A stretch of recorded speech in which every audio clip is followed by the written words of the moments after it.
The Foundry. Old, gray, and metal to the core. Hey, welcome everyone. Welcome to the Foundry. I'm Bruce Moore. As my partner Nick. Nick, you want to say hello? Hey everybody, my name is Nick Ettinger. I'm the former vocalist for Possession and current vocalist for Frost Like Ashes. And I just want to welcome everyone here. We kind of do a little bit of a different type of review show. Each of us choose a heavy metal review to go through, and then we pick one non-metal album to review. And so we hope you like it. Like Bruce said, it's the third episode. And so if you do like it, please like and subscribe, and also share it. Yes, and I think we decided we're going to be doing First Fridays, right? That'll be episodes, so you can look for new episodes every first of the month on a Friday. Yeah, that sounds like a good plan. So I know we've been prepping, or at least I've been prepping like mad here for this and listened to these quite a few, and I'm anxious to jump in because I think we got some bangers. So if you want to take the lead with your pick for the week or the month, however it works, go for it. Yeah. This time the three choices we had are very, very different. Yes. So it did make listening pretty interesting. So the one I picked was the new Hypocrisy album. It's entitled Worship. And it is, for me, just as good as anything else that they've released. It's a very, very strong album. It has a lot of songs on it. Actually, it's a true full length album. And there isn't really a weak track to me. There's some that are, pretty standard Hypocrisy, but there are actually more standouts than probably some of their other albums, for me. Did you find, and I know when I was listening to it, and I'm not super familiar with Hypocrisy, I obviously listened to them, but not, intently or with a lot of history on them. I found this to be maybe a little bit slower and maybe a little bit more melodic than I went back and listened to Virus, and I think it definitely was a little bit different and slower than Virus, maybe. Did you find that at all, or am I off base? No, I think that's probably pretty accurate. I mean, they've always had mid-paced songs, and usually more of their most popular songs are that kind of mid-paced song, very much like Chemical or Worship.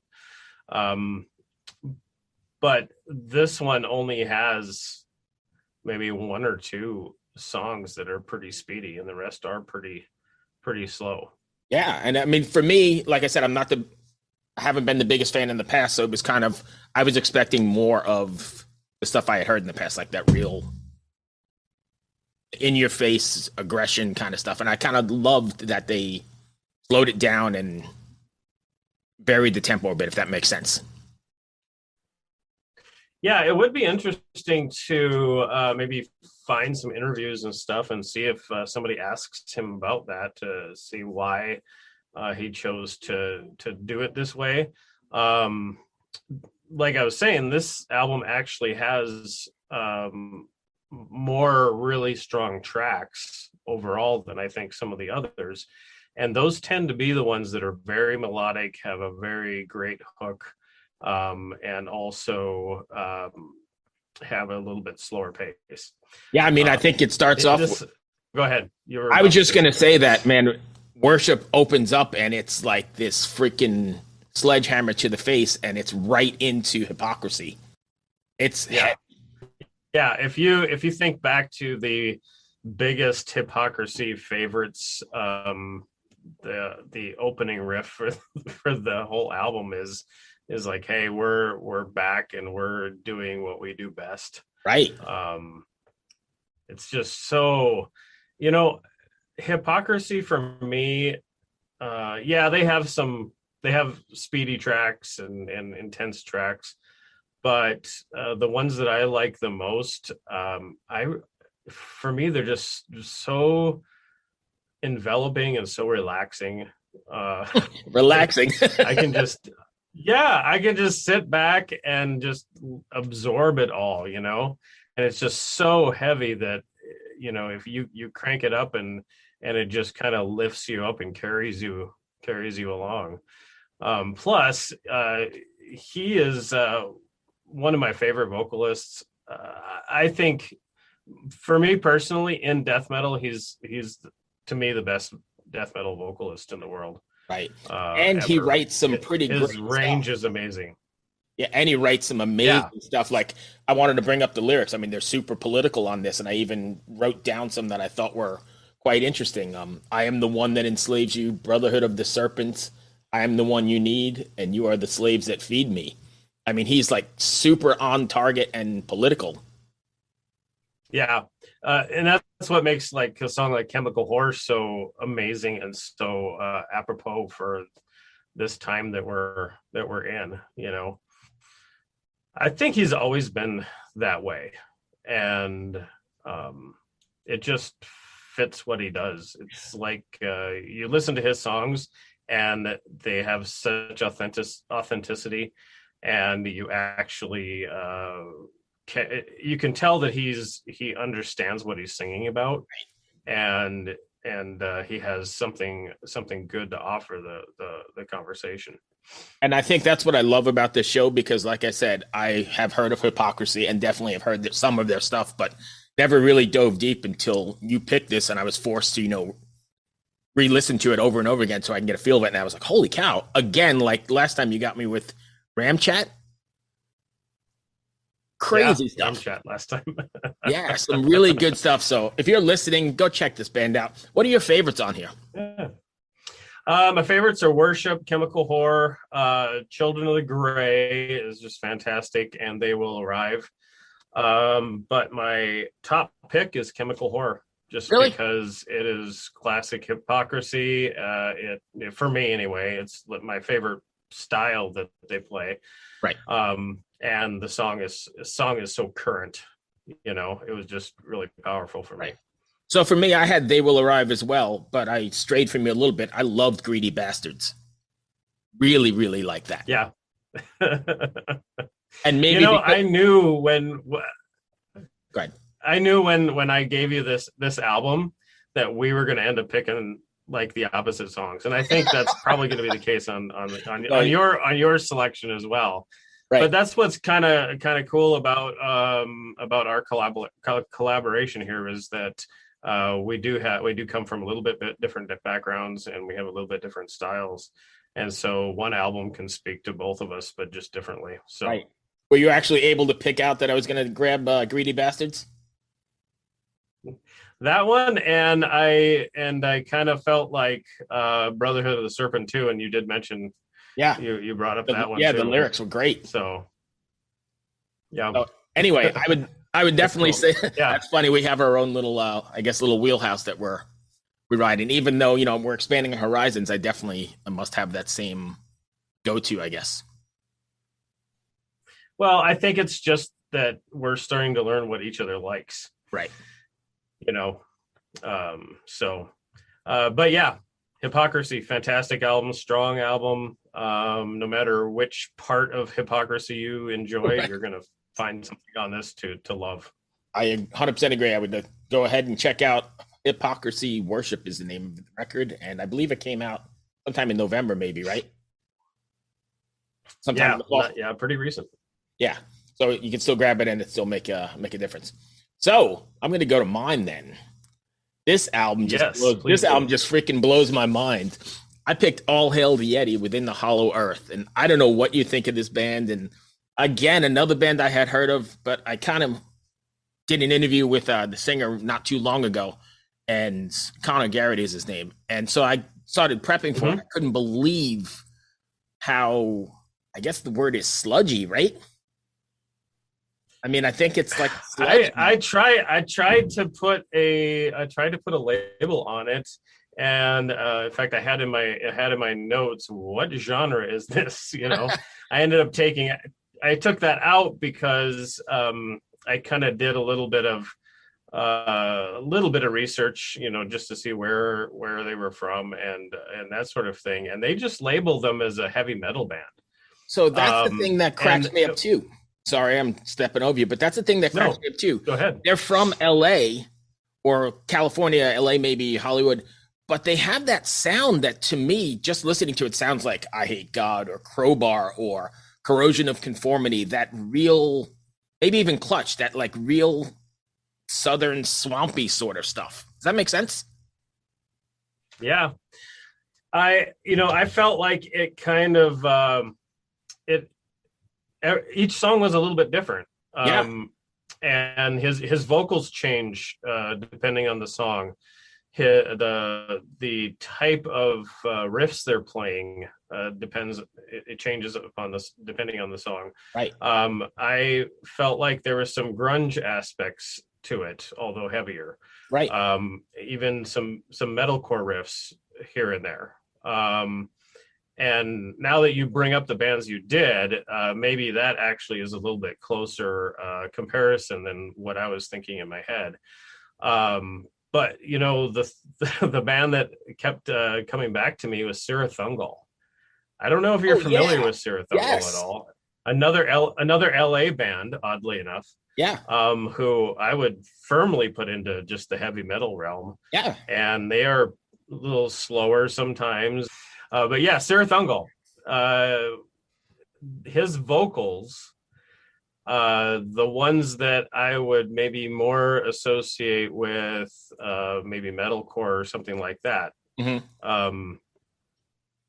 He had this tendency to drag the last words and let very, very much not unlike the vocalist for Sirathungal.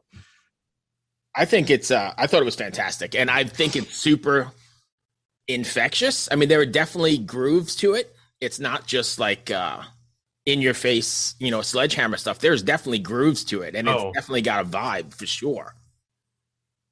Yeah, and a great storytelling.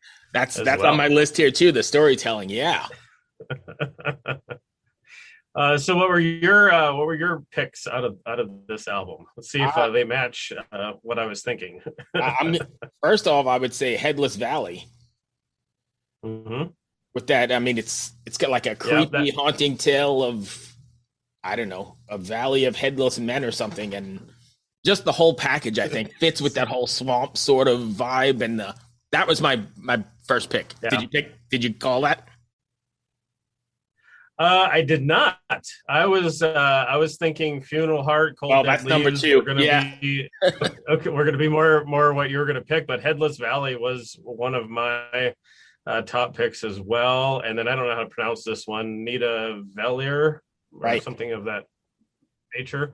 I really liked that one. But my top pick is Cry of the Wahila. It's another great story sort of thing. And so they have some songs that I definitely feel like are the riffs are heavy metal. Right. And that song was one of them, and that's probably why it connected with me a little bit more. Whereas some of the other ones have some really rhythmic, heavy riffs in them, a little bit different. Yeah, I mean, sometimes I guess your grunge comparison or hard rock or heavier hard rock is at some point you can see some of that influence in there as well. Yeah, overall, this was probably the first one that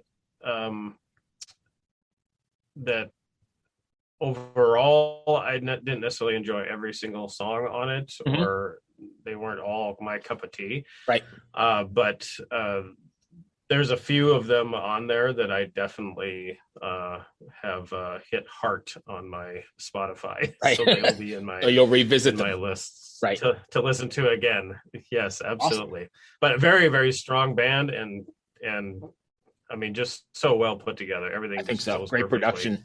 Another one I'd say go ahead and check out this record from absolutely. Hell the Yeti for sure. So especially if you just want heavy metal, Yes. We're so kind of there's a heavy metal void. Everything has to be death metal or black metal or hardcore, whatever, and to have a band that's just metal is kind of nice. Yep. So all hail the Yeti within the hollow earth. That's my pick for the month. So now, Yep. I don't know if I threw you for a loop on this one, but I'm sure when he did the research, there's method to my madness. I picked, and I don't know how to, do you know Italian very well? Her name? Yeah. I'm thinking it's I'm sorry, I just butchered it. Mariangela and DEMURTAS. All right, so that's what I'm going to go with too. Yes. And the EP, Yeah. the 4-song EP, it's called Dark Ability. Probably most of our listeners are aware of her from Tristiana, and I believe it's Ardors, sorry. She's been with those bands for a while now, a couple, 10 years or more. And this is something completely different. It's very dark and ethereal and beautiful as far as I'm concerned. It's great. It, yeah, you did throw me for a loop. Not when you picked it, but when I listened to it. Right. Because like you said, if you know who she is, you know the bands that she's in. And there was another one that I watched a video on, and I failed to write down the name of it. It's another band that starts with an A. The guitar player is the more famous person in that band, and she does I think just one song with them. Such strong vocals. But again, it's just so completely different than this. And one thing I usually try to look up is where the artists are from. Are you aware of where she's actually from? No. Yeah, I'm not sure either. In the video for the first track called City, it seems like she's in Portugal during that video. Mm-hmm. So I don't know if she is from Portugal or not, if she's Portuguese. I wish I knew, but the whole point is that this album has a dark European pop feel to it. I don't know if you watch any Scandinavian murder mysteries or cop shows or things like that. They use this type of music as their intro music. Oh, really? Quite a bit, and tons of just dripping and reverb. It really takes you away and puts you into a place, and this album you have to listen to with headphones on, and you need to listen to it as loud as your eardrums can handle it. And I think all the way through as well. This is one of it's only 4 songs straight through because it's a story. Yeah, absolutely.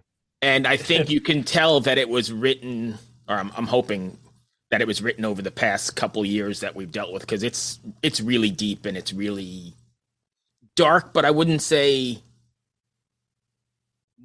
all negative. I mean, there's definitely some positive stuff to it. No, it's not necessarily negative, but it's real.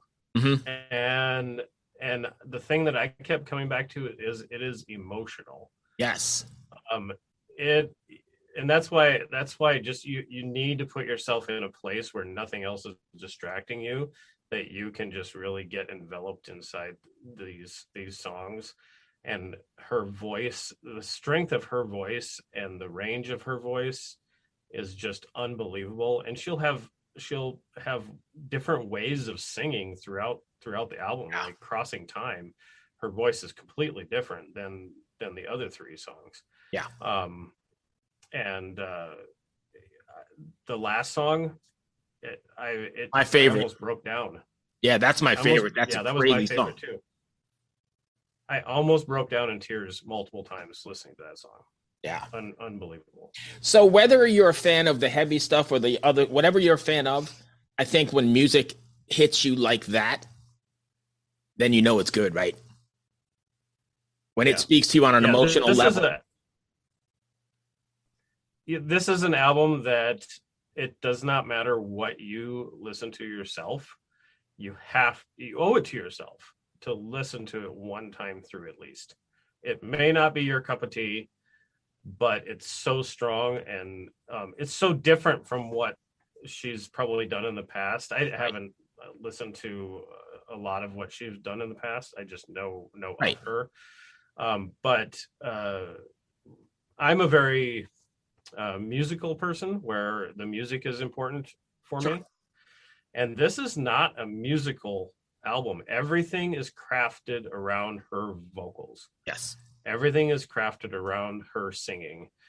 And there is actually a space in one of the last songs. I think it's Crossing Time. It might be Forgiverance, the last track, where there actually is a musical interlude, or so I thought. But then I listened to it again very loudly, and here her vocals are actually repeating through that entire little musical interlude. So in reality, her vocals are running from the beginning of the album to the very end of the album. And I wouldn't want it any other way. What were your top picks? I mean, there's only 4 songs. But... Yeah, there's only 4 songs. I think my favorite was we already alluded to it. It's definitely Forgiveness. Yes, it's the last one on the record. I was just blown away. Not only is it emotional and dramatic, but it's just super perfectly crafted, and the production is phenomenal. Mm-hmm. City was my other pick. Okay. That one's just a great classic song. Yeah. Her singing to the city. Yeah. Is such a great concept. Yeah, really good. The other 2, classic, Crossing Time. They're both great songs too. Oh yeah, I don't think there's anything bad on here. But I felt like those bookends were just like a level above. I 100% agree. Well, good. So I wonder. This is a person maybe you need to interview in the future, and if you haven't already. I have not, but yeah, I'd like to do that for sure. Because I would love to know, is this the music she likes to create herself? Since it's so different from everything else. And who knows what the answer would be. But it just felt like this was coming from somewhere deep inside of her. I 100% agree. And maybe it's what we've all been going through, and who knows. But yeah, maybe we'll get her on and see what we can talk about. But at any rate, that's going to wrap up today. And we had a lot of good music, I think. And I think that went really well. You've definitely swayed me more towards the Hypocrisy side as a casual listener, but that one's been, since I've listened to it so much, it's ingrained in my head now. And I hope that the other 2 were, at least something you'll revisit here and there. Dark Ability will be on loop for sure when I'm in my certain moods. And the All Hail the Yeti. There's definitely songs on there that are going to be on my playlist as well, because sometimes you're just starved for heavy metal, and they do it really well. I agree. So if you've made it this far, as Nick already said earlier, please go ahead and like us, subscribe us, share us, send us messages, what you think of these records. Also send us things you want us to listen to. We're open for suggestions along the way. You have anything else? Absolutely. Well, it was another great time with you. Thanks for having me along for the ride. Always. I'm enjoying this, and hopefully not only are we learning about different artists, but hopefully the people listening are as well. I think that's the game plan anyway. Yep. Kind of open up people's horizons. So. Yep, and ourselves as well, because I'm learning about all kinds of stuff. So. Yeah. All right, man. Be well. All right. All right. We'll talk to you soon. Take care. Bye. Bye. Ever wonder what a punch from Elton John feels like? Or how you'd cope with having turned down the chance to be in Nirvana? Or what signal Keith Richards gives when he wants you to get the hell out of his hotel room? Fans of Too Much Effing Perspective don't have to wonder, because they've heard these exact stories and a jillion others on our podcast. I'm Alex Hoffman, former tour manager for Radiohead. And I'm musician and comedy writer Alan Keller. On the TMEP show, we get guests like Nancy Wilson from Heart, Jeremiah Freites from the Lumineers, and Modern Family's Julie Bowen to tell us things they may have only shared with their therapist, clergy, or a TMZ stringer. So join us on Too Much Effing Perspective. That's EFFING Perspective. The only podcast you crank up to 11.